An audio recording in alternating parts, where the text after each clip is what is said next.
welcome to today's edition of Noshing with Nashies. We're going to be kicking off a cookbook series where once a month or so, I go into one of my cookbooks and I cook us up something from one of those. I have everything from modern to vintage. And Santa was nice enough to leave me Dolly Parton and her sister Rachel's newest cookbook for Christmas this year. You can see how pretty this cookbook is. Good looking cooking, and it certainly is. Let me tell you something. Jolene, Jolene, Jolene, Jolene has nothing on Dolly and her sister when it comes to cooking. So let's head on into my kitchen. I'm going to give you a look at what this cookbook looks like because it's amazing, and then we will get to making some angel biscuits. See you in just a minute. I thought I would give us a look inside of this wonderful cookbook. This is by Dolly Parton and Rachel Parton George, her sister. It's called Good Looking Cooking, A Year of Meals, and I love how easy the instructions are to follow. So if you're of any level, it's really comprehensive. It's really easy to get into and do this. The recipes are wonderful, and I love how it says, hey, good looking, what you got cooking? This is what Dolly Parton sings to her sister. Hey, good looking, what you got cooking? Whenever she walks into her kitchen. It's got a nice little story here. I love the graphics on it as well. And it's got beautiful pictures of the sisters together. And the pictures of the food are very realistic. They're not as stylized as they are in some places where you've got these people who are putting the food editors who put things together to make them look as perfect as possible. This really looks like something that's coming out of your kitchen, which I love the biscuits there. And their dedication here is absolutely lovely. And what I like best about this cookbook is it's organized into, meals for the year. It's got January, February, March, April, May, June, and so on. And the way it's designed is you'll have an opening act or a drink in the beginning, like the martini. I don't drink, but opening act. So you've got your appetizer, you've got family meatloaf, whipped potatoes, so your sides, southern green beans, country loaf bread, and then the encore, which is the dessert. You have the chocolate cobbler. That's September for an example, and that's every month that you've got. It includes the holidays, so you can do one recipe. You can do a whole meal. You can mix and match. The way that Dolly and her sister have put this together was just absolutely wonderful. Like I said, this cookbook I recommend for everyone. I will put the link in the description to this cookbook because head out, if you like to cook, head out and grab one for yourself. Here's our angel biscuits recipe, which is from May. There's also fried chicken along with this, and you can see there's all of our ingredients. The way that it's blocked out is easy to read. The print is nice and big, and the instructions are just straightforward, explanatory, not confusing at all. This is home cooking. This comes from Dolly and her sister's heart. You can just really tell. A lot of love went into this cookbook, and you can feel it in the way that the recipes come across, and I cannot wait to do a few more recipes from this cookbook myself. All right, and here's what we will need for our angel biscuits. We're going to need some baking soda, some salt, we're going to need some baking powder and some sugar, some shortening, a lot of butter, some yeast, 2 packages, some full-fat buttermilk. We are going to need some flour. We will also need a half a cup of water. So let's get started with blooming our yeast. All right, what I've got here in my measuring cup is a half a cup of warm water. You don't want it hot. You want it just above body temperature so it feels warm to your finger. That's perfect. I'm going to add in 1 teaspoon of sugar. Look at how cute that is. Give that a little stir. And this calls for 2 packages of our yeast, so I'm going to put that in there. And we're just going to let this bloom for about 5 minutes. And you'll know it's working because it will be nice and foamy while we put together our dries. And then we will add our wets to it. So just give it a stir like so. Make sure you scrape down the sides to get that yeast in there. You can smell it immediately that it's been activated. And again, you will know that you have overheated your water or your yeast is dead if you don't get that foaminess after about 5 minutes. So we'll let this sit while we put together our dry ingredients. All right, as you can see, our yeast here is nice and foamy, so we are ready to go. And in this bowl down here, I have 5 cups of flour. And in this little measuring cup here, I have 3 tablespoons of sugar, 1 tablespoon of baking powder, 2 teaspoons of salt. I actually cut that back to 1.5 teaspoons just personally. 1 teaspoon of baking powder. And let's see, I believe that is it in there. So we're just going to throw this. I'm doing this for the first time. This is Dolly's. And we're going to mix it together. If you don't have a sifter, that's fine. Just use a whisk. It does really good. I learned how to make biscuits from, I believe my great-grandmother was 92 years old at the time that she taught me how to make biscuits. And it was just really cool to get to be in the kitchen with her, learning how to make biscuits and fried chicken. So knowing that Dolly is from the South, like my family, I know these are going to be good. And I'll teach you some of my tricks as we go. Now this is a whole stick of butter cubed up. It's super cold. We're going to throw this in here, and then we're going to come in, that's a half cup of shortening here. Woo! Some butter going places. Now, you can use a pastry knife or a pastry cutter. You can use 2 knives. You can use forks. What I do is I go in with my hands, and I know it may seem odd, but again, this is what my great-grandmother taught me. Don't be afraid to get in there because this dough is going to be chilled. We just want to work this into kind of a crumbly mixture. We want to make sure that all of our flour particles are coated with a little bit of fat. And it's pretty chilly today, so nothing is going to be too runny or anything. If you're doing this in the summer, I always recommend chilling down your bowl is a good idea, and making sure that your shortening and your butter is super cold.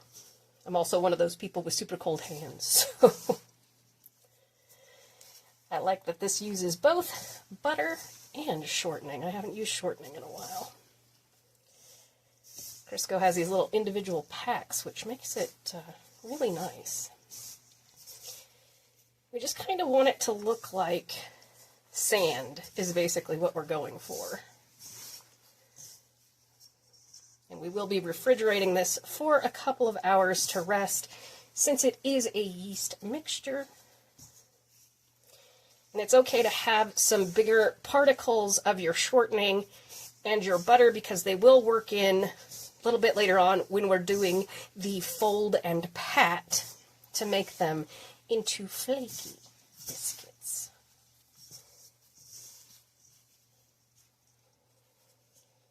But if you see any big pieces, just kind of go like so. You can see it's getting nice and crumbly here. And I do have a large biscuit cutter, which is about 2.5 inches. You can use a cup, anything that you have to cut these. And I will be using a cast iron skillet, but these do in fact go perfectly fine on a baking sheet with some parchment paper or some nonstick aluminum foil. Everybody looks good and coated to me. We've got that crumble going. All right, so now we are going to come in with 2 cups of very thick buttermilk. For this recipe, we don't want to do the trick where you take a fatty milk and add in vinegar or lemon juice. We actually want the real buttermilk for this. And then we are going to take our nice foamy yeast mixture. Ooh, that was some good yeast. And it has that little bit of sugar in there too. And then we will come in with a rubber spatula. And we're going to incorporate until everybody's wet. We don't want to overmix it.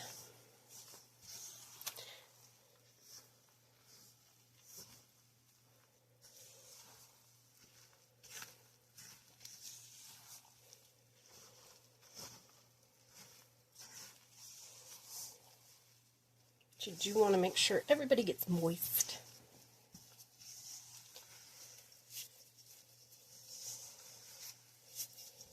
Kind of make sure to scrape those sides. And also make sure you get that flour at the bottom of your bowl.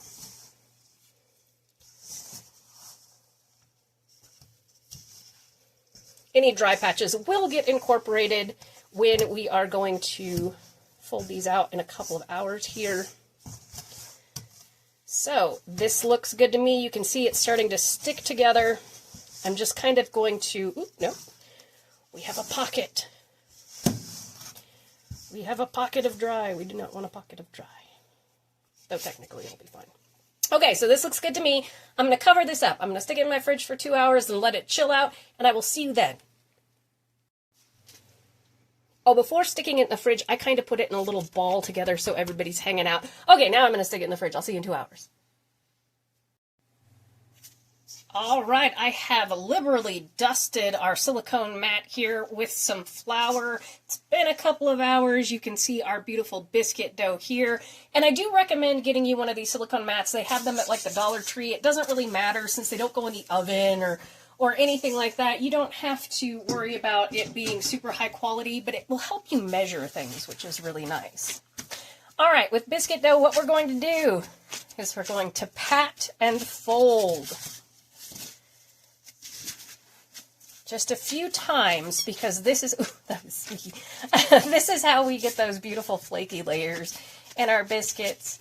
And you just kind of slowly pat and fold until everything comes together. Making sure that it's not sticking. And I usually do this about 5 times. That's my great-grandmother's trick, was about 5 times for the fold over, and we want about 1 inch thickness. And I will link that video to my Mama's biscuits at the end of the video and in the description.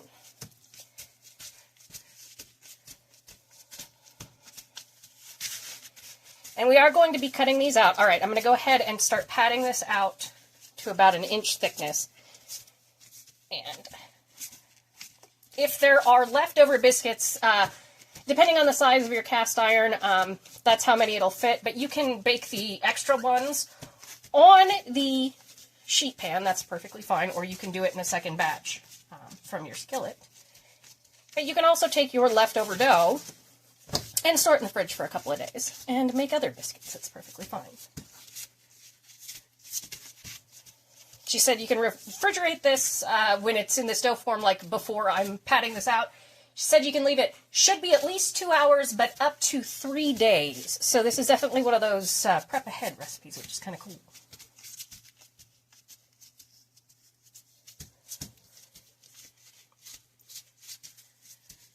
I want these big and fluffy.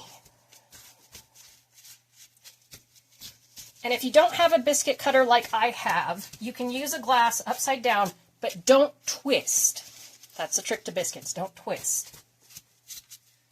All right. So never twist, like so. Always just straight up and down.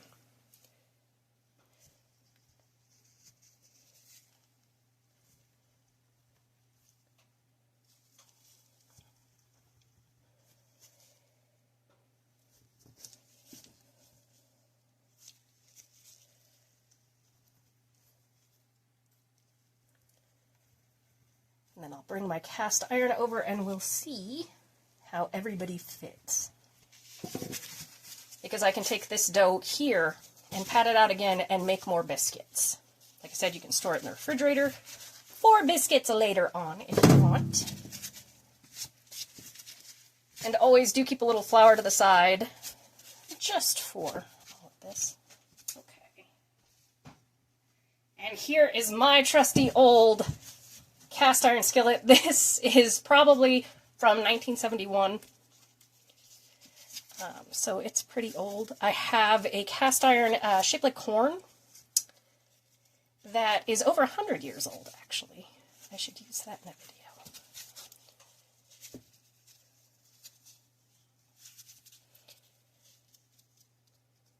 All right, this one, my cast iron, is going to do 7. So we are going to take these and we are going to bake them in a 400-degree oven for 12 to 15 minutes. I'll let you know how it goes in my oven. And then we will come back. I'm going to bake another batch off camera, but we will see how these come. Get you some melted butter ready to brush the top at the end. I will see you in just a bit. Oh, and I had liberally greased up my cast iron skillet with a couple of tablespoons of butter. You want to be really liberal about that. But I took all my leftover biscuit dough and I went ahead and cut it out, folded it over again, cut it out into 6 more biscuits. I put them in a bag. I'm going to freeze these for later so we can pull them down and bake them in the oven. It will take a few more minutes since they come from frozen, but it'll be perfectly fine. So you can definitely pre-cut these, stick them up in the freezer, and bring them out anytime you want. They'll probably take you about 20 minutes or so instead of, that 12 to 15. But this is a great way to make extras and have them for when you want a breakfast sandwich or something.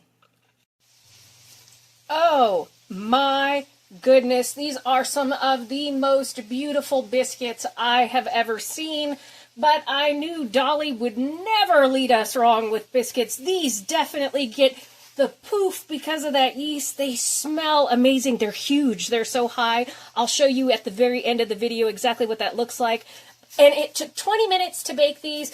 I'm sorry, I said 12 to 15. That's for my biscuits. These are 15 to 20 minutes because they have that yeast in them and they're so tall. I have some melted butter here. We are just going to come in and brush the tops of these. Oh, these are just... Now, these are biscuits. I mean, I love my Mama's biscuits. Don't get me wrong. They're not a yeast biscuit. So they're my favorite of the non-yeast. But, oh, I recommend these. I can tell you that already. Dolly always does it right. She is just phenomenal. She's a treasure. She's a national treasure, I'm telling you.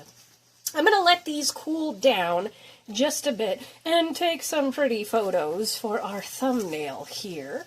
And then I will come back at the end and I will show you how I have decided to serve these up. I mean, you could eat them on their own. Don't worry. All right. I will see you in just a bit.